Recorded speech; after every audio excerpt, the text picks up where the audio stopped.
मियोय अमा jail थजिनख्रे me हाटपने हाइबा मसागी sei kungamanga suraba na local ama ngasi lamphel police na chief judicial magistrate Imphal West ki mamang putholaba matung September ama phawa judicial custody de remand pikre jail thajinkhre miyoy adudi Assam gi Tinsukia digi Santos Sonar sei kungamanga apokpa Manar Singa Sonar kawe saliba sei sigi August 12 amasum 13 yulona ba hingda thabak suminaba Sadazat Ahmad Kauba miyu ama hat pegi thaudoka mari lenin August 13 da mahak lamphel police na pharaga makoi custody da thamlakibane case asigi ayona miyu asibu wangpong tawda phongdorakiba wafam court thamladuna hai riba numit asigi numidangda Santos Sonar laikhidraba Sajat Ahmad amadi Devdas Tanthi Kauba amagal punna makoi ahum makoi na leiriba baragi kada yu thakminakhi yu thakpa loiraga Devdas Tanthina ani suba floor da tumba kakraba makoi ani na ahanba floor da leiba makoi gi kara tumba sanglakhi matamadu da thabak subagi khusuman gi matang na makoi ani kanna mari ye narakpadagi Santos Sonar na manakta leiramba bench na Sajat Ahmad ki makok da thombadagi laikhitabani haina masana phongdoksare ma ki mathakta makhata na thigatpada khudongsa na ba judicial custody da thambinaba court ta haijarakpadagi court na mahakpu September ama phawa judicial custody da remand pikhibani haina su makhatari Atopa yamna nungaitaba maruoiba paw manamo singju bara yonbi positive oibi nupi amasu jenims ta laikhidre matam khragi mamangna kaisampat mutum laikai da singju bara yonbi masagi sei humdraga marirom surabi covid-19 positive oibi nupi amanga seyuk pung mapan makhairam tabam tamda jenims hospital da laikhidre mahakna laikhidaba asi tharaga state asida covid-19 positive oiba laikhidraba apunma masing taraga nipan sukre jenims tagi phangba pawgi matung ina kaisampat mutum laikai digi nupi asi ngase yuk pung nipan makhairam tabada sor honba waba madi bp wangduna masang ngamnakta digi lekatnaba jenims ta pukhalakibani hairi hospital asi hek yobuga nupi asi gi sample lawduna test tawbuda covid-19 positive oiba thengnakibane matam khara hospital asida lekatnaduna leramnaba matungda Saurakna pung mapan makhairam tabda laikatnaba ngamdana laikhidabani hairi maana covid-19 positive oibi report asi phangbaga mahaka naknaramba amadi sokna samnaruba miyoi singi sample lawduna test tawbuda laikhidraba nupi asigi masa nupi anisu covid-19 positive oiba thengnaki hairi loinana makhata na mutum laikai gi mafam singdasu contact tracing tawbagi thabaksu lokhatpa paikhatpa haukhre su pawsin makhata na phungdurakli atopa maruoiba paw manamo form fill up ki senpham handokadabani desam sei sigi bosemna loba HSLC exam gi compartmental exam thana form fill up tawkiba mahairoi khudima exam tawduna promotion pi krabanina exam sigi dama bosemna lokiba form fill up ki senpham handokpi haina mahairoi loop democratic student alliance of Manipur desam phongdurakli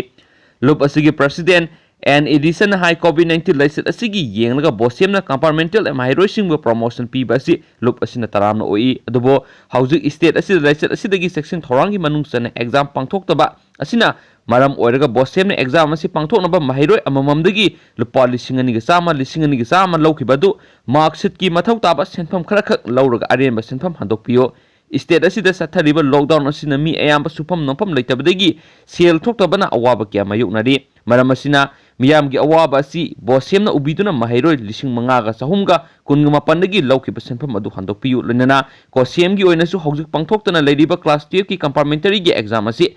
hauzik oirakliba covid-19 gi laina asigi phibam asi yenglaga mahairoi sing promotion pinaba thabak paikhatpiyo loinana mahairoi sinagi form fill up ki paisa miyamgi awaba asi yengbiraga lawbigino hainasu pawsin makhatari atopa maruoiba paw manamo rims ki director amadi doctor amagi mathakta case lokhatkre maitram sanatomba koba takhelambam laikai digi miyoi amana thagalakpa complaint petition amagi matung ne rims ki director amadi hospital asigi doctor amagi mathakta Manipur Human Right Commission case ama lokhatkre MSRC da Maitram Sanatomba Kauba Masagi Sayini Humni Pugani to Shuraba Miyoi Sina Tagalakiba complaint petition Adugi Matung in a Hokiba Zun Kunganipana Maha Rims Hospital Department of Immunohematologist and Blood Transfusion volunteer oina EP na basang lubuda mafam aduda mathau torama Dr. K. Rasandra amadi mahaki junior Dr. Kharana yakhidi hairi madudagi Dr. Singduna awai akum khara tawnaki hairi masina maram oiduna mahak masada pukning wakhalgi oiba anaba khara lakpadagi July 3 ta RIMS ki Secretariat Department da layeng basat ki hairi thaudu asi thokraba matung July 5 da Dr. K. Rasandra na sana tombagi mayumda mahaki nupi tharaktuna yasinaba puraknaba हाइबा लाखी हाइरी नुपी अदुना हाइरंबगी मतुंग इना मथंगी नुमित जुलाई 3 बाबूपुरादा लेबा SSA गी ऑफिस ता नुपी अदुबु उनदुना नकल अनिगी मरक्ता यासिनबा पुरखी हाइरी अदुबु मथंगी नुमित जुलाई 3 तगी हौना डॉक्टर राजचंद्र तोवान तोवान मकै क्यादगी अकी अखंग पोखनबा हौरखिबने हाइरी मसीदगी सनातोंब अमदी माकी पिकलिबा मसासिंग याउन इमुंग मनुंगी मियोइसिंगदा वखल सरांगनाबा अमदी तंगदु लैतादना लैरिबा असिगी मतंगदा कंप्लेन अमा थंगलखिबने हाइरी कंप्लेन असी कुपना नैनरबा मतुंगदा रिम्स के अथॉरिटी ओइरिबा डायरेक्टर अमदी डॉक्टर के राजचंद्र अनिगी मथक्ता केस असी लखटखिबने हाइना MSRC ना थदरक पसरोल अमना हाइरी केस असिगी मतंगना ngasi कमिशन सथखिबा प्रोसीडिंग अदुदा केस असिगी रेस्पोंडेंट नंबर 1 ओइरिबा रिम्स की डायरेक्टर गी मैकेडिगी थौदोदुगी मतंगना थासकी कुनगमापन फावबगी मनुंगदा माकी वरोल पिरकनबा खंगनख्रे लोइनना केस असि थासकी कुनगमापन मखाताना प्रोसीडिंग सथनबा मतम लेपख्रेनसु पाउसना मखाताना फुंदोरखले लोशिलकपदा मपालमगी ओइबा मरु ओइबा पाउ खतंग मैमदा शेयर तौजगे सरुक तरा हेना संदोकपा ngamba कोविड की अनौबा स्ट्रेन मखल अमा मलेशिया दा थेंगनरे हाना थेंगनखिबा स्ट्रेन सिंगदगी सरुक तरा हेना संदोकपा ngamba दी 614G हाइना मिंगथोनबा कोविड अनौबा स्ट्रेन अमा थेंगनरे हाइना मलेशिया की डायरेक्टर जनरल ऑफ हेल्थ नूरहिजम अब्दुल्लाहन फुंदोखरे माना सोशल मीडिया दा थगलकपा पोस्ट अमन हाई कोविड के अनौबा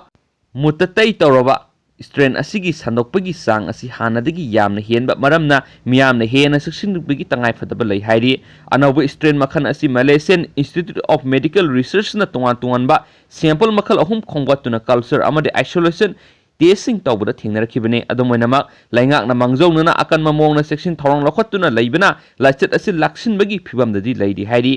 नौना थेंगनरीबा कोविड की स्ट्रेन मखल असी हानादगी लेबा असिदा पुथोकनबा होटनरीबा वैक्सीन सिंग असिना लायेंगबा ngamloidabagi phibamda lairi maram asina vaccine puthokpagi thaba asidagi ahongba khara tangai phadana leiba tari hairi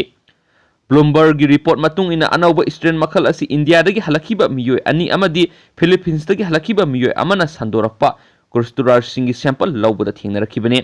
hairiba India dagi halakhiba miyoi ani numit taraga marini quarantine tawduna laigadabani haiba kanglon adu ngaktabagi dama tha manga jail da thamaga loinena fine su thiankhre hairi makha na miyamna laisat asibu ngak thoknaba hanadagi laijariba kanglon sing adu ngakna satpaga loinena hanadagi hena section gadabani maduna laisat asi sandokpagi sen asi thukaiba ngamgani haiba Abdullahana makha na haiki panmaya abri haukiba numaijing numita Malaysia da COVID-19 ga nabu case kunga manga thengnakiba leirabani masigi manungda mapandi local transmission ni haina sakhangkiba leirabani hena su makhatari loisilakpada angakpa amasum kanagadaba pawngtang memla share tawjaramge Gujarat ta mathol humdra hena wangba yumsing saba ayaba pikre Gujarat Chief Minister Bijoy Rupani ni state asigi asoba city nipan floor humdra natragana masidi hena wangba building sing saba ayaba pikre haina ngasi government phungdokre hauzik laidiba rules ki matung ina di state asida awangba yum sing sana bagi khwaidigi wangba si floor kuntra go humdoini hauzik state government asina Ahmedabad Bododara Surat Rajkot amasung Gandhinagar da floor humdra natragana hena wangba yum sing saba yahanana kaman GDCR General Development Control Regulation adu semdokna bo warep lokre hen official gi sorol amana haidi meter sa mehena wangba building sing sabada government ayaba pikraba awangba building sing gi anoba rule sing adu sanaragani asigumba project sing ayaba pinaba special technical committee ama linkhalagani haina sorol aduna haiki meter sa mandagi samaga yankhai phawba wangba square track par amasung sanaba lamgi pak chawba adu karigumba building adugi awangba adu meter samag yankhai digi mathakta oirabadi soidanama lising ani gi chawa square meter amasung lising ahum ga chawa square meter oigadabani disaster management plan amagi thaurang tawbata natana anauba rules asigi makhada model structure adugi wind tunnel test ama compulsory ohengani haina serol aduna haiki anauba rules asina khwaidigi kanaba mongda lam sijinaba ngamhalagani amasum masina yum singi mamal singsu handhanbada mating oigani haina Chief Minister Rupani na thajaba phungdok hen su pausna makha tari thank you